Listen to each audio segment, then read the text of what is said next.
Hey y'all, this is Driver. So we are back in ATS, but we're going to do something a little bit different. We're not going to be hauling a load today. A recent update had me change locations due to updated content. We're not going to get into that today, and we're not going to be hauling a load. So what we're going to be doing is we're going to be going over way stations. AK had been asking about this a couple of times, and I wanted to go ahead and get a video on this. Might be a little lengthy, I'm not sure. We'll just kind of see how it goes.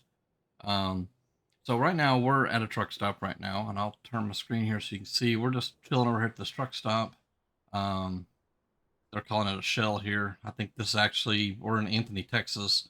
This actually would be the Flying J if I remember right. It'd be a lot bigger. Across the road there's the Loves, but we couldn't go to the Loves. They have it blocked off. We can't even pull in our parking lot. So we're gonna go over a couple things. So first off, before you even think about hitting a way station, really before you even think about hitting the road, once you pick up your load, you want to go weigh your load. This is not always necessary, but most of the time it is, depending upon what you're hauling. Um, some companies or places you pick up may have a scale available there that you can check your weights and make sure everything's correct. Some places don't, and when they don't, you got to come somewhere like this place here. Now, if you notice over there, I can't use my mouse right now, but you see the yellow sign there, it says scales. In the US, most places will have a cat scale or something like it. Cat scale is the most popular here. Um, and you will go to there and you'll weigh your truck. Now, we'll do that with this truck. There is a fee, even in game, there is a fee. So what I want to do is I want to switch this over. We're going to look at some pictures that I've saved to kind of explain some of this a little bit better for you guys. So let's get switched over there. We'll be right back. Okay, guys. So here we are. We're on my desktop right now. The game's just kind of chilling in the background. So this here is what a cat scale in the U.S. looks like. These are known all over the U.S. for the most part. They're one of the most popular scales. There are a few other variations. Flying J years ago used to have their own, and there's several other companies. You can also go to just about any scale that's technically certified, meaning they have been testing their scales, as you can see here. So we're going to zoom this in a little bit. It's going to make it a little grainy, but be a little bit easier to see. So this would be obviously the direction we're entering. As you can see the direction of my mouse. And what you want to do, you see that there's a couple of lines here, actually several lines. So obviously you want to stay on this scale. The scale is blocked out by this black border, and the yellow, obviously you're off the scale. So further up, you'll see two yellow lines. Hard to see that far one. So what it is, you've got you got three separate scales here is what you actually have. You have one up here at the front, which are going to kind of line up right here with this box. That's a call box. It calls inside the truck stop. You want to put your steer tires there. You want to put your truck drives there, and then the trailer would be back here. And what that does is it separates your weights. You would pull up to that box. You'd hit the button, wait a couple minutes. Someone that's working the fuel desk area will eventually get to you. Typically, they just ask for a truck number or something of that nature. You give that to them. They'll tell you they have your weight and to pull off. You don't park like this guy here is. I think this might actually be one of the weight certifiers where they come out and they weigh the scale. And they basically come out and they set all the provisions for the scale and basically reset it. So you would just get off the scale and go find a parking spot somewhere out of the way, preferably not the fuel pumps or anything like that. You would just park typically in a parking spot if you can find one. And so what you'll get after that will be this next picture here. Now, this is not my scale ticket. I did not weigh in Newton, Kansas. This is just something I downloaded online, just something I saved. And this is basically what you're going to get. This driver had a steer axle weight of 11,560 pounds. His drives was 33,260, and his trailer was 33,080 with a gross weight of 77,900. Now, in the US, across the board for the most part, certain states do vary, but max weight on the steer axle is going to be 12,000, so he's legal there. And then your max weight on your drive axle and your trailer axle is 34,000 apiece, which would give you a grand total of 80,000 for your max gross weight. That is the max. So typically when you're doing this, you need to be in the truck regardless. And also have the amount of fuel on board you're planning on using.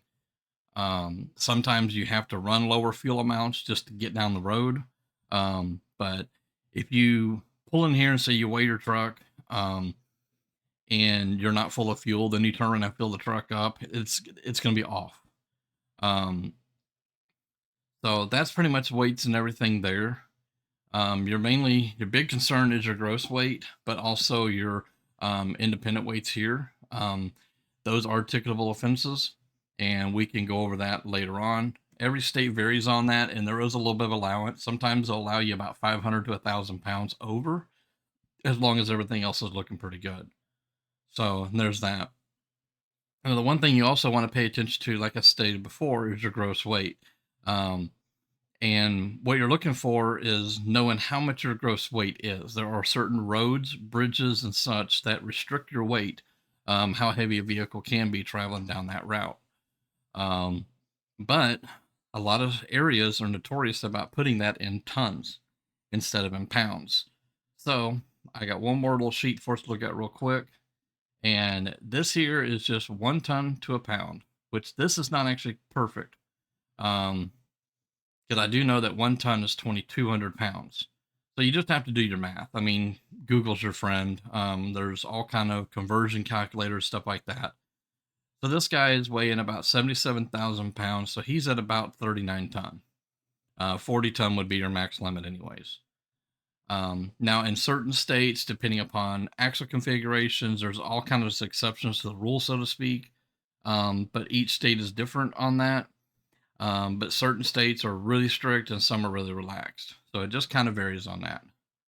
So we're here in the game, like I said. So what we're going to do is we're going to switch back over to the game and we're going to take a look at this real quick. And we're going to pull my truck up on the scale and take a look. So we'll be back. Okay, so we're back in the game here. And I'm going to move my notepad out of the way here. I got more stuff to explain, but I'll do those as we go. So for the sake of this, I am going to stay exterior for the moment because I want you guys to kind of see what we're doing when we go pull up on the scale. So, and I know that is probably a little bit loud, but I tell you what I will do is I'm going to go ahead and cut my audio way down for you guys. Audio is not really a concern here. I'll kick it back up and get a little bit of audio, but not much. And I'll just remember what I had it at. We'll put it about 50%. So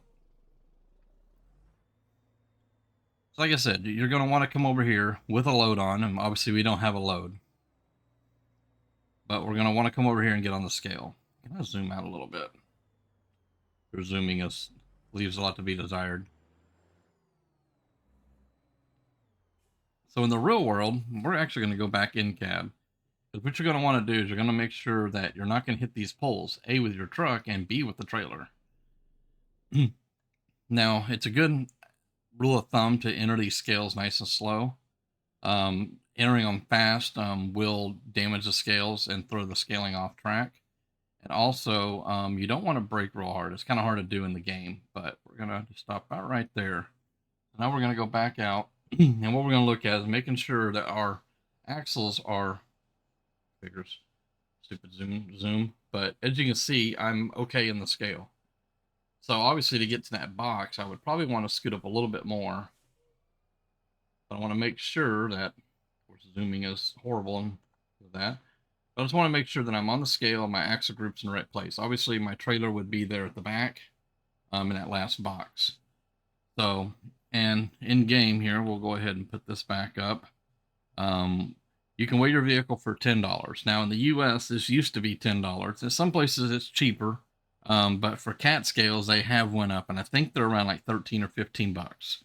So we'll weigh our truck, and our truck weighs 25,335 pounds, which is a little more than I would have expected it to weigh. I would have expected it to have been closer to 20,000, but it's just kind of how the game works on that. So now that we've done that, typically you would park the truck somewhere, and you would go inside, say hi to the cashier, get you a coffee, and all that stuff. So what we're going to do is we're going to go ahead and circle back around over here somewhere. We're going to park this thing again, which is what you normally would do. So, and something I've noticed that they're actually putting into the game here is these reserved parking signs. That is starting to become a trend. I think we talked about that, and I'm not for it. Especially you look at pretty much half this truck stop is considered reserved, or almost half of it. But So yeah, but you would circle back around and you would park. Um, some people, what they would do, they would circle back around this way, and they've already gotten their fuel, and they would go ahead and pull to the fuel pump and pull past it. If you're only going to be inside for 5 minutes, getting your receipt and grabbing a cup of coffee real fast, it's okay. A lot of times when you buy fuel in the U.S., you would pull off the pump and you would pull out here, and you would go inside and do what you had to do. So, but we already know what our weight is. So what we're going to do is from here, I'm going to go ahead and drive over to the weigh station. It's not too far away, but I'm going to save the time of the drive for me, and we'll fast forward until we are close to there. So I'll see you guys in a few minutes. Okay, so before we go down to the scale house here, we'll decide to come back to our pictures here for a minute before we go down there. So there's a few things that'll happen before you get to the scale house. And obviously, you're going to want to know this because some scale houses do have a sign that says if you are a certain weight or less to bypass the scale. I've seen, for example, right here, this 10-ton, which I cannot highlight, or less, do not have to enter the scale, which we're over 10-ton bobtailing. So another one I've seen is the 5-ton, which also, or you can avoid. I've seen 8-ton. I've seen all kinds of different ones. So that's one thing you're going to have to look for in real life at these scales. In game, it doesn't matter. It's an all size. Everybody has to go in there more or less in game. But in game, we have the little telebox on there that kind of tells you, hey, you got to go in or you don't have to go in. And that, if you've ever noticed, it looks pretty similar to that logo right there. And that's Prepass. That is a real company here in the U.S. It is one of the few companies. They're the main company. And they provide the little box on your windshield inside your cab or your truck. This is a purchase item. A lot of small companies like myself, when I owned my own truck, I didn't have this. I didn't want it. It really didn't work for me as a small carrier. Large companies have them because it works for them. And what helps them is that before you get to the scale, in this picture, you see this here that's hanging over the highway. That tells that box what to do. It basically sends a signal from this truck to here, and it sends that signal down to the scale office where the scale master's sitting at. Sometimes it is automated, sometimes it is not. Most of the time it is automated. And basically it puts into the computer this truck going by. Basically it tells that scale master or that computer everything it needs to know about this truck, its company, the DOT numbers, every single thing. Also, if you look on the ground, there's these little mini scales. We call it weigh in motion here in the States. And as you cross this and it picks it up on your box, it tells them that what your weights are all the way down the truck. And surprisingly, they're very accurate. Not always 100%, but it gives them an idea. So what their system is looking for is a multitude of things. It's looking for a DOT number that has a bad rap with violations. It's also looking for anything that looks overweight. This camera here takes a picture of the front of the truck. All semi trucks have their own license plates on the front, not on the back. And it takes a picture of that. So it also reads that as well. So it might match all that stuff together. And it will do all that before he ever makes it down to that ramp. A lot of times these are a mile out. So a mile's driving time before you get to the exit ramp. And it's already telling you by the red or green light and the beeps that you're familiar hearing in ATS or even ETS, whether or not you need to go into that scale. So that's the stuff that you're just kind of looking for. The weigh in motion will put stuff like this on the highway. So you don't even need that pre-pass transponder. And it will tell you if your truck is okay to bypass or that your truck must exit to the weigh station. There's times where you'll be just driving along and this will just be constantly lit up. No matter what, you just got to pull in. They're usually weighing every single body. It might be they're looking for people to do inspections on or things like that. So you're going to see stuff like this. Even if you're just a regular traveler, you may see this on the highway and wonder what it is. You'll see that this open weigh station sign down here, the open is in green. That's starting to become a new trend where open will be a green and closed would be in red, but sometimes those colors are reversed. you know. So you'll see that along the highways too. So anyhow, with that bit of knowledge before we get there, let's go ahead and switch back to the game and let's continue. All right, guys. So in real life, I would not be parked on the shoulder of the highway right before the way station and causing a traffic jam around me. As you can see, the traffic's all kind of screwed up now. But I wanted you to kind of get an idea what some of these signs will look like. And sometimes it will say way station, or in this case, it's the CMV inspection station. This is in Texas. And you can see up there in the distance, you can see the pole sticking over the road. So if you remember, let me see. I think it's this button here. Yeah, this button here will get me there for just a minute. So you see this box right here? I can't really zoom into it very good, but basically that is your little pre-pass box that we were just talking about earlier. It's similar in design, but it's not obviously going to be because, copyright. But that gives you that there. If you ever look at that when you're cruising along, usually it'll pop up right over here under this mirror, whether or not you have to enter the way station. If you look over here and look closely, you'll see either a red dot or a green dot. And that's how it is in real life. And it does do the beeping in real life. So let's go ahead and cruise down the shoulder here. We're going to try to not screw up traffic any more than we have to. But I am going to get it onto the road at least. So a couple things that, like I was talking about, that they look for here when you're crossing this. Number one, I'm tailgating this guy, so they're not going to look like that one bit. That might flag me to go inside. It's telling me I can bypass and to continue my journey, but we're not going to worry about that, because we're actually going to go in here this time. Typically, when you exit into these way stations, there will be a sign here telling you how fast to be cruising through here. That lights are blinking and verifying that it's open. Some places you get to about right here, there will be a box, like a highway sign over here. It'll have an arrow pointing at either lane, and one would be red, one would be green, telling you if you could take this bypass lane if they have one, or if you got to come over into the scale lane. We're going to go to the scale lane. So unfortunately, it's not going to give us the trigger two-way, but typically you would come over here and you would pull up onto their scale. Some states don't have the full length scale. So as you see here, and I'm gonna stop before we hit the scale, but it's just got basically just a one axle scale, or not a one axle, it's a one grouping scale. So you would pull up, they would tell you to stop, they would weigh you, and then you would pull up again, and then they would tell you to stop, and they would weigh that, and they have all your numbers by doing it that way. So, and then if they so choose, they might tell you to pull over and park to the side. So we'll just say they just told us to pull over now, and you would pull over here and park. Obviously, this is not the ideal place to park, so I'm going to pull pretty close to this guy. But they would tell you to, hey, you need to park your truck and come inside and see us. Or they might come out and greet you. If that's the case, then if they come out to you, great. One less thing you got to do. You just need to get your paperwork ready. They're going to want to see your logbook more than likely. They're definitely going to see your truck paperwork as far as your registration, insurance, that sort of thing. They're also going to be wanting to see your paperwork on your load if you're pulling a load or hauling a load and all that stuff. So sometimes it's just a paperwork check. They just want to see all your paperwork, make sure you're doing everything legal, and that's about all they do.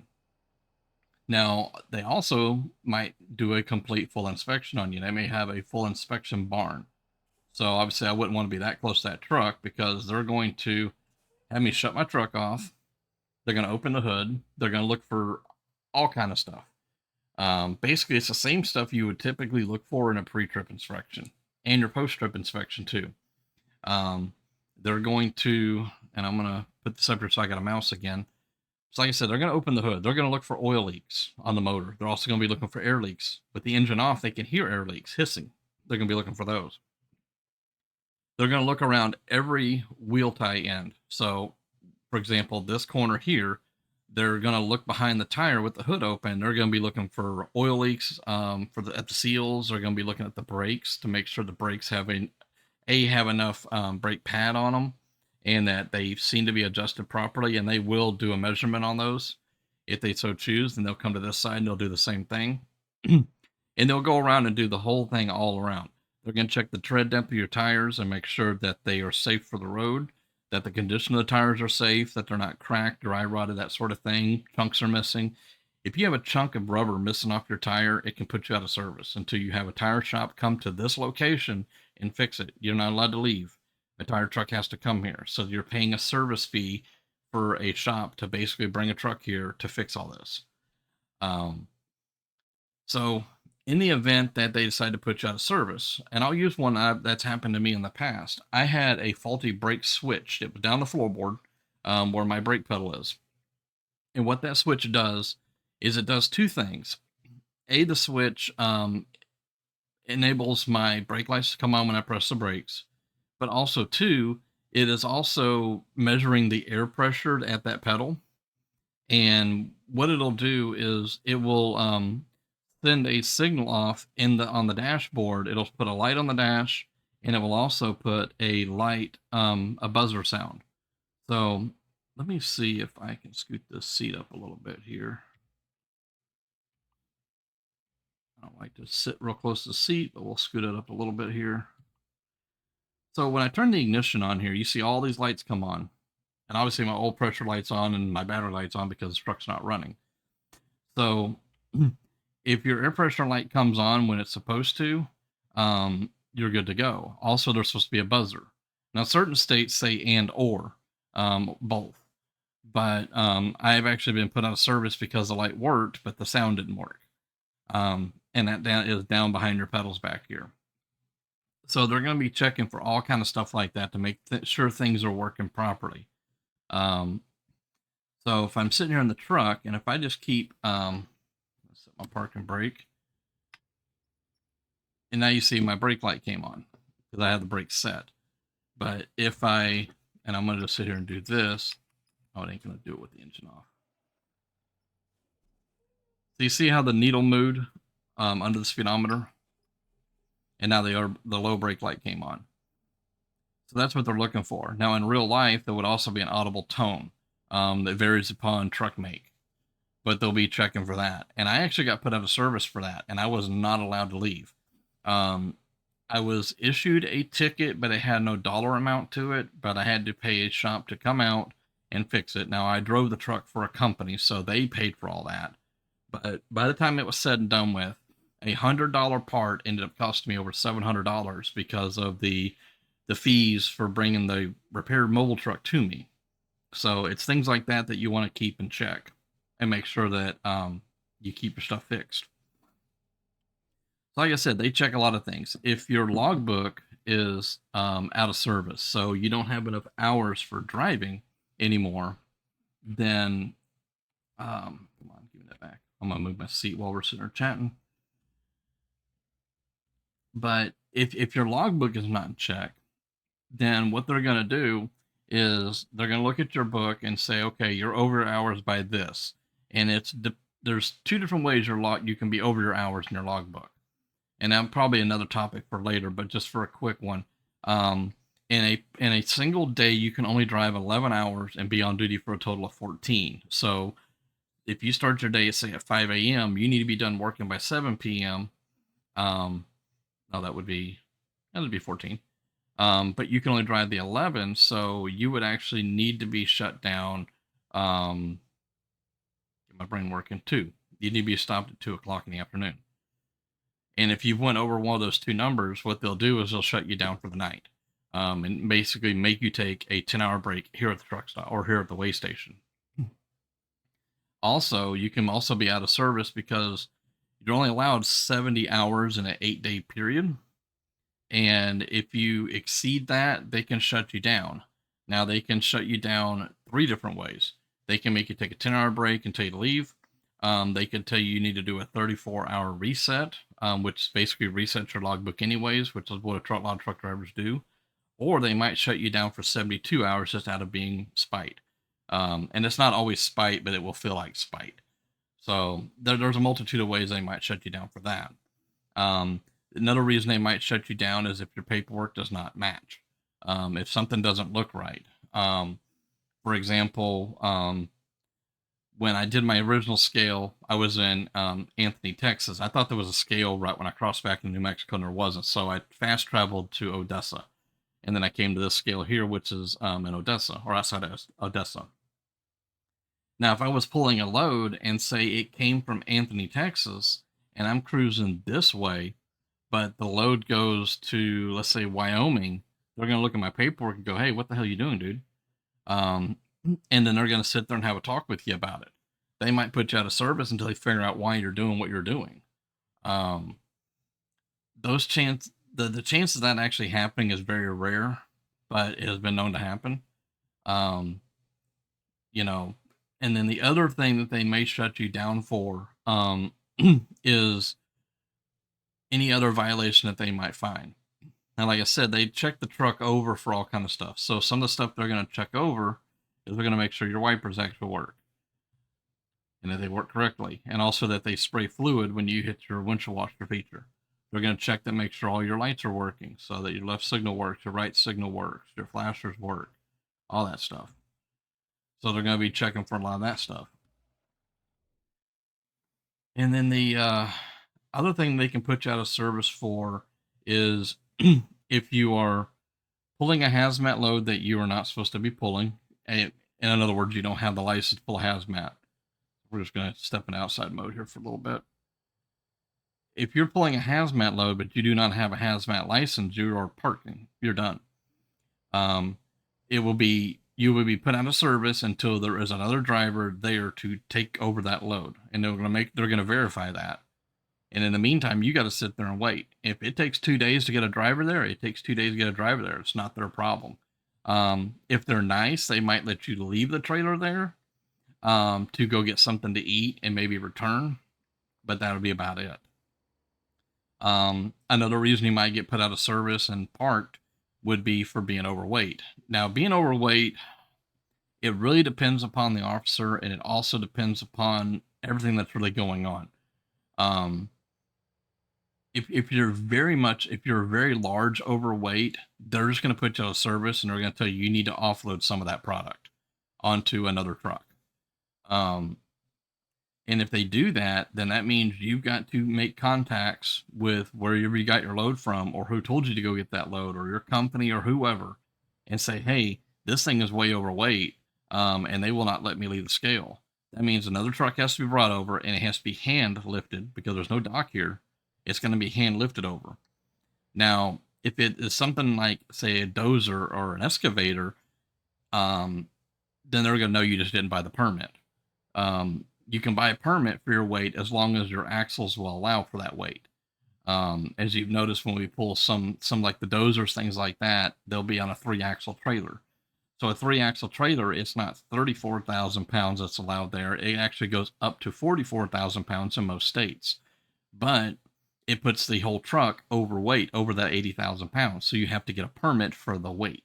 And what that does, it keeps you off of roads that will not handle that weight. And that's all it really does. And if you pull into a scale and you're supposed to have a permit and you don't have a permit, most time you can buy a permit for a inflated price, and you will receive a ticket on top of that for not having the permit. On some cases, you will have to order the permit, and hopefully you got a computer and a printer in your truck where you can print a permit. Regardless, you're still getting a ticket. The way that tickets work in the commercial industry, period, most of your tickets are given to the driver. Very few are given to the company. Most companies will offer to pay for the ticket if they realize that the driver was not at fault. As far as a police officer's standpoint, the driver should have known better. If a driver pulled in and knew, and let's say, for example, the tires. So the tires were the tread was too thin. So what they're going to do is they're going to say, well, these tires aren't legal, and you can't continue till you have new tires put on your truck, which means a mobile mechanic has to do it for you. If you receive a ticket for that, as a driver, you should have known better, because that is part of your pre-trip inspection. All these chicken lights on this truck, they look beautiful going down the road. They're a pain in the butt to maintain. So a lot of owner operators have them, and a lot don't. It's a mixed fence on that one. But if things aren't working, it is the driver's responsibility to note that and get it fixed before the truck continues down the road, or the trailer.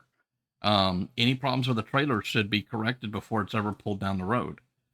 And in theory, it falls back on the driver. But most companies will pay for those citations. And there's probably a lot more to it that I'm just completely forgetting. I made a bunch of notes, and I think I've gone over all of my notes here. I'm just double checking one more time that I've kind of covered everything here. So yeah, that's pretty well it, guys. I hope this was informational. I know this is out of the ordinary for my ATS videos, but I've been asked about this a few times. Like I said, AK's asked about it a little bit, and I've had a couple other people ask as well. So I was trying to put together a video. This video is going to take a lot longer to put together than most of my videos because there's going to be a lot of cuts and things like that. But I do hope you appreciate the video and enjoyed it. So I'm gonna get out of the scale house before they find a reason to ticket me here, and I'm gonna go find me a load for our next run. So I will catch y'all in the next video, guys. See ya.